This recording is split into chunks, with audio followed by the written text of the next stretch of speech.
The Type 89 Igo was Japan's first domestically produced medium tank, marking the birth of Japan's armored warfare doctrine. Developed in the late 1920s, it symbolized Japan's ambition to modernize its military in line with Western powers. After observing European tank warfare during World War I, Japan realized it needed indigenous armored vehicles. The Type 89 was designed by the Osaka Army Arsenal, emphasizing reliability in Asia's harsh terrain rather than speed or heavy armor. Riveted steel armor, thickness 617 millimeters, designed to resist rifle fire, not anti-tank guns. Its tall profile made it easy to spot, but internal layout was considered advanced for its time. 57 millimeters Type 90 gun, low velocity, optimized for infantry support, not tank combat. Two 6.5 millimeters machine guns. This reflects Japan's doctrine of tanks supporting foot soldiers rather than independent armored assaults. Initially gasoline, later diesel-powered, world first for tanks. Diesel improved range and reduced fire risk. Top speed 26 kilometers per hour. Manchuria 1931. Second Sino to Japanese War. Early Pacific operations. The Type 89 dominated Chinese forces but struggled against modern Allied armor, thin armor, low-velocity gun, poor crew visibility. The Type 95 Heigo became the most widely used Japanese tank of World War II, designed for speed, mobility, and jungle warfare rather than brute force. Japan prioritized rapid infantry support, island mobility, low logistical demand. This resulted in a lightweight, fast but lightly armored tank. Armor thickness 6 to 12 millimeters. Vulnerable to heavy machine guns. Two-man turret, severely overloaded commander, 37 millimeters, Type 94 gun. One hull-mounted and one rear turret machine gun. Effective against infantry. Useless against Allied tanks after 1942. Engine and terrain performance. Air-cooled diesel engine. Excellent reliability in tropical climates, performed well in jungles, mountains, and islands. China, Malaya, Philippines, Guadalcanal. Initially effective but later completely outclassed by M3 Stuart and Sherman tanks. Crews suffered from poor armor protection, limited visibility, extreme heat. The Type 97 Chiha was Japan's most important medium tank and the backbone of its armored forces during World War II. Designed after lessons learned in China, the Chiha emphasized better crew ergonomics and battlefield coordination. Armor thickness up to 25 millimeters. Sloped plates improved survivability.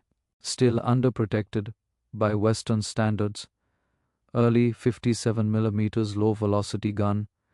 Later upgrade 47 millimeters high velocity gun. The upgraded version finally allowed Japanese tanks to challenge Allied armor. Briefly, reliable diesel engine, excellent range, moderate speed, China, Philippines, Burma, Pacific Islands, inferior firepower, thin armor, no effective counter to Sherman tanks. The Chiha represents the peak of Japanese World War II tank development. The Type 1 Chi marked Japan's first serious attempt to modernize its armored forces after witnessing Allied tank superiority in World War II. It represented a transitional leap from outdated riveted designs toward welded armor and better battlefield survivability. By 1941, combat reports from China and intelligence from Europe revealed that Japanese tanks were dangerously obsolete. The Imperial Japanese Army demanded thicker armor, improved crew protection, more reliable radios. The Chi was designed to answer these needs. Welded steel armor, major upgrade, thickness up to 50 millimeters frontal, lower silhouette than earlier tanks. This made it Japan's best protected medium tank at the time. 47 millimeters Type 1 high velocity gun. Same gun later used on upgraded Chiha tanks. Effective against early Allied armor at short ranges. Diesel engine, top speed 45 kilometers per hour. Improved suspension for rough terrain. 5-man crew.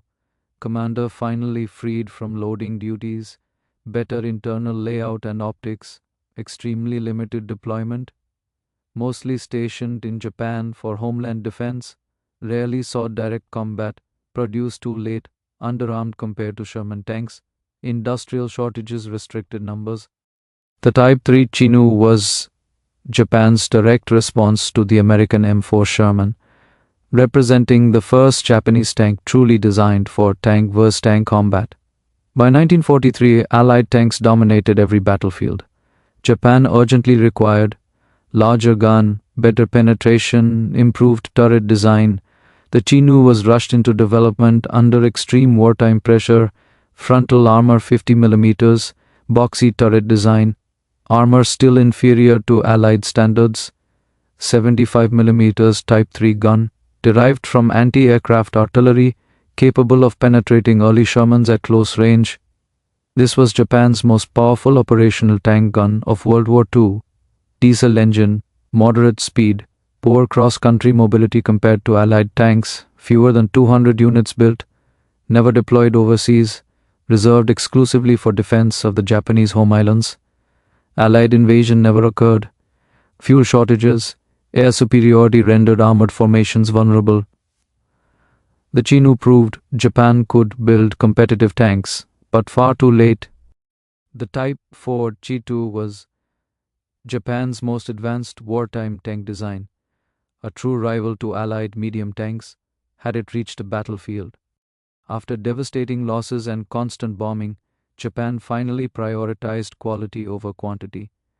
Engineers studied German Panther concepts, Soviet sloped armor designs. The G2 was meant to change everything: sloped armor plates, frontal armor, up to 75 mm, significantly improved survivability, 75 mm Type 5 high-velocity gun, comparable to early Panther firepower, excellent penetration for its size, 400 HP gasoline engine, promising speed and maneuverability, mechanical reliability never fully tested, only 2 prototypes completed, factories destroyed by bombing, material shortages halted mass production, never entered combat, intended solely for homeland defense.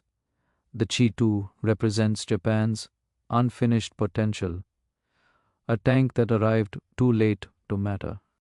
The Type 5 Chiri was Japan's final and most ambitious World War II tank project. Designed as a direct counter to the American M4 Sherman and M26 Pershing, had it entered production, it would have been the most powerful tank Japan ever fielded during the war. By late 1944, Japan fully understood its armored forces were outmatched. Engineers were ordered to match Allied firepower, improve crew survivability, introduce semi-automated loading concepts. The Chiri was a desperate but bold leap forward: frontal armor, 75 mm, improved sloping, large hull and turret for ammunition storage. Despite its size, armor protection still lagged behind late-war Allied tanks. 75 mm Type 5 high-velocity gun. Planned autoloading system, rare for World War II tanks. Secondary hull-mounted 37 mm gun. This configuration gave the Chiri impressive theoretical firepower. 550 HP aircraft-derived gasoline engine, high speed for its weight class. Fuel consumption was extremely high.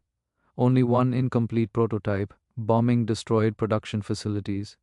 War ended before testing completed, never deployed, intended solely for defense of mainland Japan.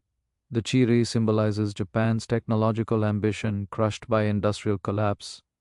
The Type 60 APC was Japan's first post-war armored vehicle, marking the rebirth of Japanese armored design under the Japan Self-Defense Forces, JSDF. After World War II, Japan was forbidden from offensive weapons.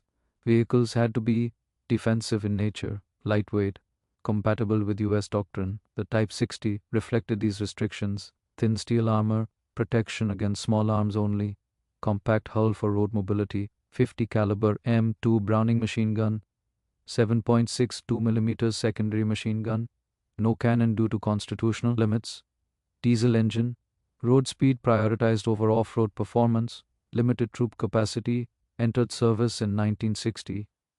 Used mainly for training and internal defense, never saw real combat, weak armor, poor mobility compared to modern APCs.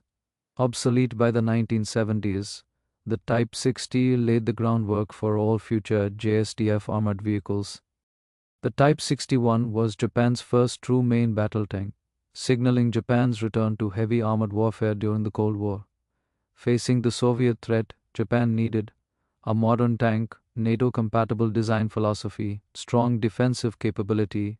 The Type 61 was developed using Western technology, welded steel armor, designed for mobility over protection, compact profile for Japan's terrain, 90mm rifled gun, coaxial and roof-mounted machine guns, comparable to early NATO MBTs, 570 HP diesel engine, excellent road speed, optimized for mountainous terrain, entered service in 1961, no combat deployments, used exclusively for homeland defense, thin armor, no stabilizer, inferior to later Soviet MBTs.